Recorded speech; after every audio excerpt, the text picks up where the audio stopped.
Hello everyone, मेरा नाम है अभिनव कुमार सिंह। यूपीएससी की तैयारी की शुरुआत मैंने 2015 में की थी, जब मैं 2 साल आईबीएम में जॉब करके आया था।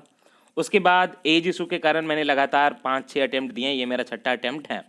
और इस बीच में मैंने 3 बार टोटल अभी तक मिला जुला के यूपीएससी के मेंस लिखे, एक बार इंटरव्यू भी दिया 2019 वाला, और इंडियन फॉरेस्ट सर्विसेज का भी कट ऑफ मैंने यहाँ पे 2 बार क्लियर किया। तो ये तो मेरी पूरी कहानी है। मेरा ऑप्शनल बॉटनी है, पहले साइकोलॉजी था, ये तो हो गया। मैंने इस दौरान ये देखा कि लोगों को पैसों से ज़्यादा यूपीएससी में प्रॉब्लम, कोचिंग की अवेलेबिलिटी से ज़्यादा प्रॉब्लम, लोगों को 3 चीज़ों की प्रॉब्लम है यूपीएससी में। पहली प्रॉब्लम है डिसिप्लिन की। लोग पढ़ना चाहते हैं लेकिन फिर भी डिसिप्लिन मेंटेन नहीं कर पाते, क्योंकि लोगों के पास एक पूरे साल का जो है पर डे जो है, पर आवर जो है, वो टारगेट फिक्स नहीं होता। तो चीज़ें वेग हो जाती हैं, क्योंकि कैलकुलेशन मैथमेटिकल नहीं होता कि किस दिन को क्या पढ़ना है, कब रिवीजन करना है, कैसे चीज़ें करनी है। दूसरा, मेंटरशिप की प्रॉब्लम होती है। एक गाइड, एक इंसान जिसको उसमें एक्सपीरियंस हो, वो आपको दिल से बताए कि आपकी क्या कमी है, क्या कमी नहीं है, आपको कहाँ इंप्रूव करना है, आप कहाँ गलत जा रहे हो, कहीं सही जा रहे हो, गलत जा रहे हो, ये सारी चीज़ों की गाइडेंस, वो एक मेंटरशिप जो होती है, एक पर्सनल जो मिलती है, उसकी लैक है। और जहाँ पैसों पे मिलती है वहाँ दिल नहीं लगा होता, तो वो टाइम बाउंड होता है। कहा जाता है कि मेंटरशिप दिया जाएगा, लेकिन दिया नहीं जाता। तीसरा प्रॉब्लम है एक गाइडेंस का। यहाँ गाइडेंस से मेरा मतलब मेंटरशिप से थोड़ा अलग है। एक वेल गाइडेड स्टडी, एक गाइडेड स्टडी जहाँ पे आपको मैं टारगेट दूं, आप टारगेट पूरा करो। अगर आपका टारगेट पूरा नहीं होता तो आपके ऊपर कुछ एक्शन लिया जाए। वो एक्शन पनिशमेंट नहीं होता, वो एक्शन होता है अगले दिन ज़्यादा मेहनत करने का, आपको एक बार बताने का कि आप गलत रास्ते पे चल रहे हो। तो ये जो डीएमजी है, ये यूपीएससी की तैयारी करने वाले लोगों को सबसे बड़ी प्रॉब्लम है कि पैसे लेकर भी ये चीज़ें नहीं मिलती। तो जब मैंने ये देखा तो मैंने छठे अटेम्प्ट में, इसके पहले मैंने यूपीएससी का ये चैनल चलाया कॉरिडोर, इस पे पूरा 1 साल का 1.5 साल का करंट अफेयर पढ़ाया, स्पेक्ट्रम वगैरह पढ़ाया, थोड़ा बहुत आर्ट एंड कल्चर, पॉलिटिक्स, सब कुछ पढ़ाया है। और जिन लोगों ने हमारे प्रोग्राम को अच्छे तरीके से फॉलो किया, 3 बार वीडियोस देखे, वो सारे लोग आज 100-110 मार्क्स ऐसे ला के प्रीलिम्स क्वालिफाई कर चुके हैं। इनफैक्ट मैं भी वीडियो बना के ही थोड़ा बहुत मैं भी प्रीलिम्स क्वालिफाई कर चुका हूँ, भले ही लो मार्क्स से। 70 से 80 के आसपास हमारा ग्रुप भी बन चुका है टेलीग्राम पे, जहाँ पे प्रीलिम्स क्वालिफाइड लोग हैं कॉरिडोर से रिलेटेड। इसके अलावा चैनल पे तो बहुत फॉलो करने वाले लोग होंगे। तो जब मैंने देखा कि लोग पढ़ना तो चाहते हैं, सारे रिसोर्सेज हैं, लेकिन गाइडेंस नहीं है, तो हमने सोचा कि फ्री में गाइडेंस दी जाए और उसमें से चुन के 50 लोग निकाले जाएं, उनको एक on call support, on video call support daily basis पे 24/7, ऑब्वियसली सोने के अलावा ये सारी गाइडेंस अवेलेबल कराई जाए, वो सारी भी फ्री। तो हमने इसके लिए एप्लीकेशन जब मंगवाए तो हमारे पास एप्लीकेशन देखिए कितने आए, मोर देन 2700। हमने एक 15 दिन का इवैल्यूएशन प्रोग्राम चलाया, जिसपे आपके क्विज के मार्क्स के बेसिस पे, आपके डेली आंसर राइटिंग के बेसिस पे, हमने जो 50 लोग सेलेक्ट करने की सोचा था, वहाँ पे हमने अपना इंक्रीज करके कैपेसिटी हमने ऑलमोस्ट 120 को सेलेक्ट कर लिया, और भी 30 को उसमें सेलेक्ट करने का हमने प्लान बनाया। मतलब कि 150 लोग हमने सेलेक्ट कर लिए। लेकिन यहाँ पे अब एक बहुत बड़ी प्रॉब्लम आई। क्या 150 लोग जो सेलेक्ट हो गए, उसके बाद जो बाकी यहाँ पे 2600-2700 लोग हैं, उनको छोड़ दिया जाए? क्या ये सही है? ये सही नहीं है, क्योंकि कई लोगों की इस बीच में 15 दिन में कई सारी कैजुअलिटीज़ थी, कई घरों में डेथ थी, कई घरों में कोविड थी, कुछ लोगों का कुछ और एग्जाम था, एफकेट का एग्जाम हो, एफकेट का तो नहीं, सीडीएस का था प्रोबेबली, और भी कुछ स्टेट वगैरह का, और जॉब की रिस्पॉन्सिबिलिटीज़ थी। तो हमने ये सोचा कि पहले तो ये 150 संभालना ही मुश्किल होगा, 4-5 लोगों की टीम है, सारे लोग एग्जाम देने वाले हैं। मैं भी जनवरी में मेंस निकले मार रहा हूँ, तो मैं भी बहुत ज़्यादा तो फ्री नहीं हूँ, हालांकि टाइम देता हूँ बहुत ज़्यादा, लेकिन इतना फ्री नहीं हूँ कि बहुत कुछ कर पाऊँ।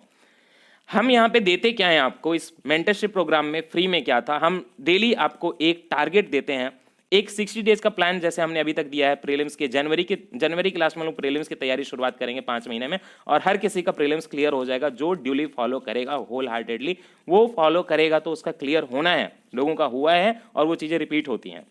लेकिन उसके पहले एक आंसर राइटिंग, यहाँ पे लोगों को बहुत प्रॉब्लम आती है, जिन लोगों ने प्रीलिम्स जैसे तैसे क्लियर किया होता है।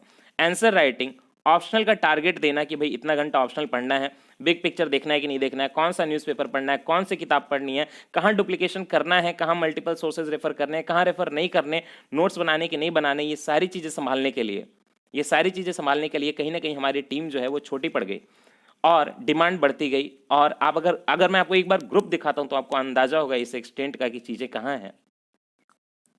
उस 15 दिनों के इवैल्यूएशन के लिए जो हमने ग्रुप्स बनाए थे, देखिए ये सबसे ऊपर जो आप देख रहे हैं, ये CMP 2021 जनरल ग्रुप है।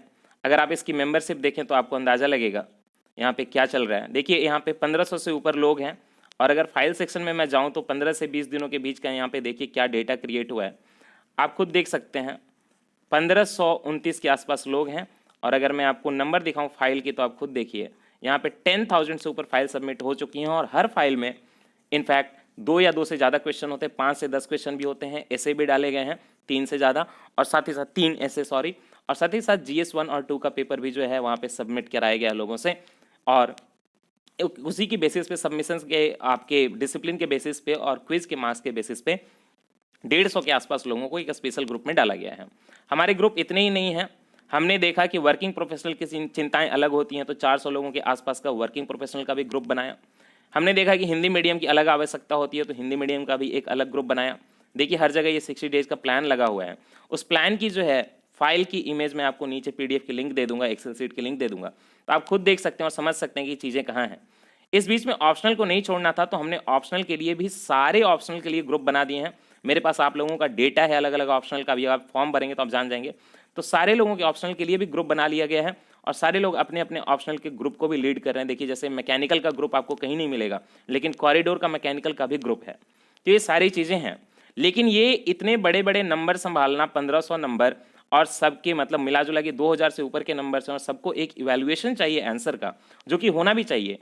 पहली तो चीज़ है कि चीज़ें फ्री अभी भी हैं क्योंकि पीयर रिव्यू अवेलेबल है आपको इसी प्लेटफॉर्म पे, और कभी कभी हमारे टीम के थ्रू भी रिव्यू किया जाता है, तो पीयर रिव्यू तो अवेलेबल है आपके लिए, टारगेट्स अवेलेबल हैं आपके लिए, ये प्लेटफॉर्म अवेलेबल है, इसके लिए कोई एंट्री फीस नहीं है, तो ये चीज़ें फ्री हैं। लेकिन इसको संभालने के लिए, सस्टेनेबल बनाने के लिए हमारे पास ज़रूरत थी कि एक इवैल्यूएशन का प्रोग्राम रखा जाए, तो हमने कुछ इवैल्यूएटर्स हायर करने के लिए फॉर्म डाला था। वो इवैल्यूएटर आएंगे और कस्टमाइज्ड जो क्वेश्चन मैं आप लोगों के लिए बना के डालता हूँ, जहाँ पे आपका एक दिमाग हिलता है और आपको सोचने की ज़रूरत पड़ती है, जो कि UPSC में भी कई बार आपको ज़रूरत पड़ती है एक्स्ट्रा सोचने की।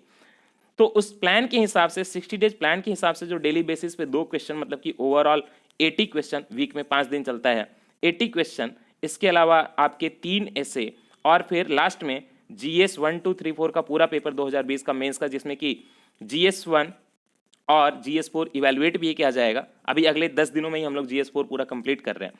उस इवैल्यूएशन के लिए मैंने एक टीम के लिए डाला था फॉर्म, उसमें आए हैं एप्लीकेशन लगभग 20 के आसपास। ये लोग या तो UPSC मेंस लिखा हुआ है इन्होंने, या फिर एज एन इवैल्यूएटर पहले वर्क किया है, या फिर UPSC इंटरव्यू वगैरह ऐसा कुछ दिया हुआ है। ऐसे ही लोगों को लिया जाएगा और ये आपकी पेपर इवैल्यूएट करेंगे। और आप इसको ज्वाइन करना चाहें, इस कोर्स को न ज्वाइन करना चाहें, ये आपकी मर्जी। आप पहले तो आप ग्रुप में आइए, और ग्रुप में आने के बाद, यहाँ आने के बाद डिसाइड करिए कि आपको करना है कि नहीं करना है।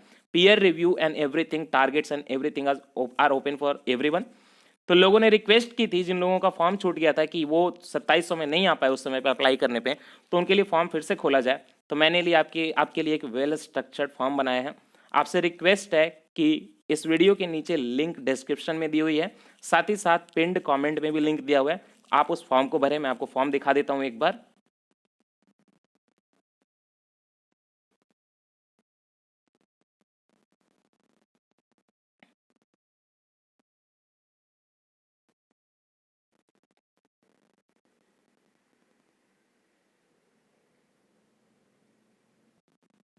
ये रहा आपका नया फॉर्म। देखिए, corridor mentorship programme CMP 2021 new application.